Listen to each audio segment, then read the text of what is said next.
So to make these alphabet bowls, begin by sketching out the letter of your choice. It should be about 4 centimetres in width and about 15 centimetres tall. Cut it out and this will be the template for your clay. Get your air dry clay out and use a rolling pin to roll it out to a thickness of about 5 millimetres. Make sure you turn your clay around at regular intervals so that it doesn't stick to your work surface. Once your clay is rolled out, take your letter template, place it at one end of the clay and use a sharp knife to cut around it.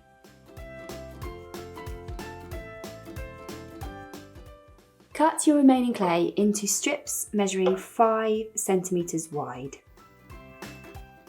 And take your sharp knife and score all the way around the edge of your letter and then score along the base of your strips.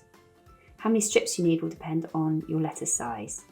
So I'm just starting with 2 here. Then add a little bit of water with your finger to the scored part. Take your strip of clay and gently press it around the edge of your letter. When you need to add another strip, press the 2 sides together and score them a little bit again. When you get to a corner, fold the clay like this. So once you've gone all the way around and connected the strip together, use your fingers to smooth the joins neatly and make sure there are no visible marks. Use a little bit of water to smooth off all the corners and edges. Then if your clay is quite soft, you can take a little bit of bubble wrap or a plastic bag and gently put it inside your letter. And then you can leave that there so that it doesn't collapse whilst it dries. Pop it in a warm spot and leave it to dry overnight. Once your bowl is dried completely, give it a coat of Mod Podge gloss varnish. This will add strength and durability to your bowl. Paint it all in the inside and the outside, including the bottom.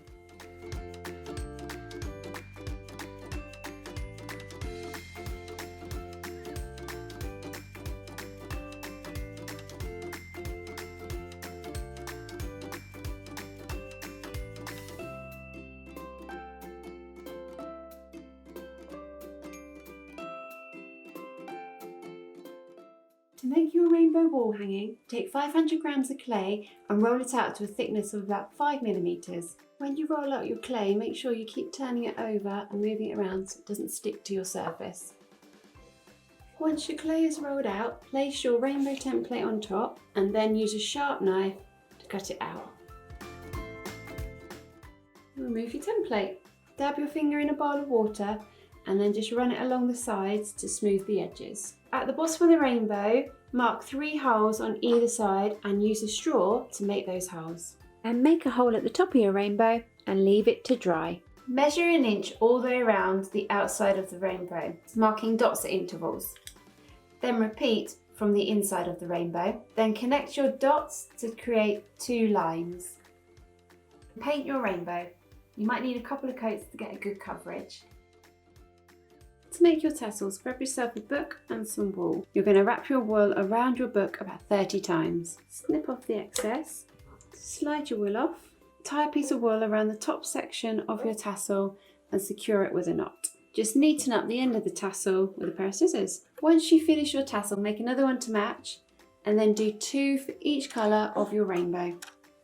Just like so. To add your tassels onto your rainbow, thread some wool through the top of your tassel and then thread your wool through the hole at the bottom and tie it nice and tightly. Once you've tied the first one on, repeat to tie your other tassels onto the bottom of your rainbow. To finish, thread a piece of wool through the top hole and tie the ends together so you've got a nice hanging loop.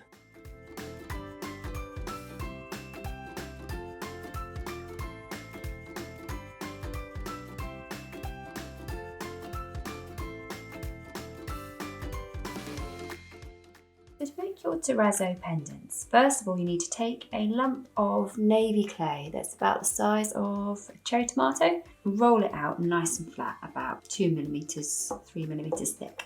Move your clay around as you go so that it doesn't stick to your work surface. Then to create the terrazzo effect, break off tiny bits from some other colours and dot them onto the clay.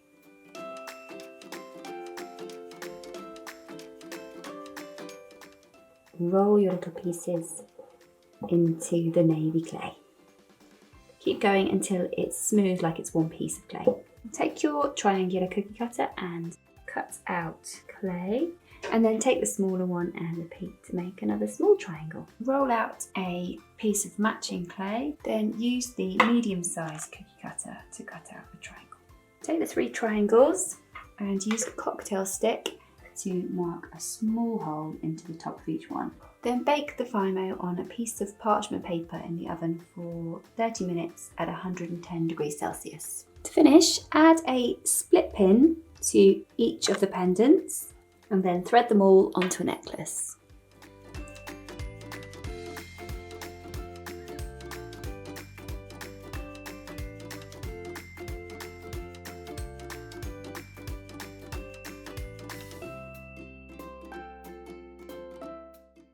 To make your air dry clay coasters, take 500 grams of clay and roll it out to a thickness of about 5 to 6 millimeters. When you roll it out, make sure that you're picking it up and turning it around so it doesn't stick to your surface. Once you've rolled out your clay, take a circular cookie cutter and cut out your coasters.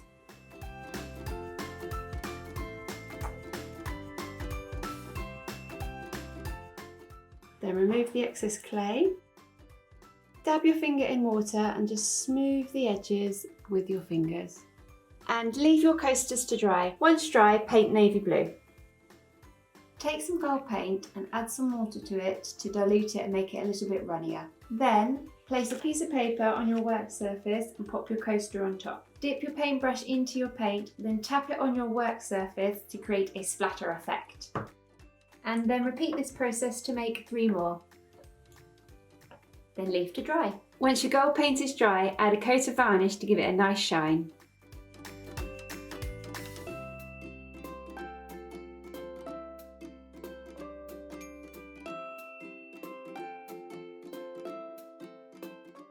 So to make your mountain, start by mixing your greens and whites together to get 3 shades that you like.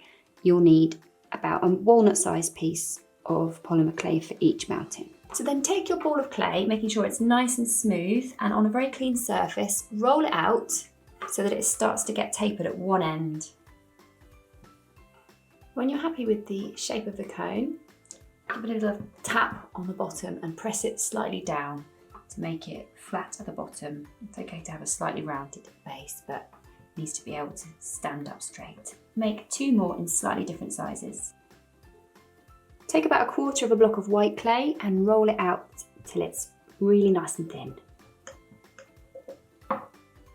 Use a sharp knife to cut a circle about 3 centimeters wide. Cut little triangles all the way around to give the circle a jaggedy edge. So then with your knife, cut the star into roughly 3 sections, into thirds. So take one of your thirds and roll it gently around the top of one of your mountains. Make sure that none of the green is visible. You might need to slide it over a little bit. Then, just as before, gently roll the tip of the mountain to press the clay into place. Then repeat to make 2 more. Scrunch up the remaining bits of clay and blend them together so that you get a nice mix of all the colours, and roll it out to about 3 millimeters thick. Then using a cookie cutter, making sure all 3 of the mountains can fit inside it, cut out the clay. Then take your clay mountains and place them onto your circle of clay. Once you're happy with the arrangement, bake them for 30 minutes at 110 degrees Celsius.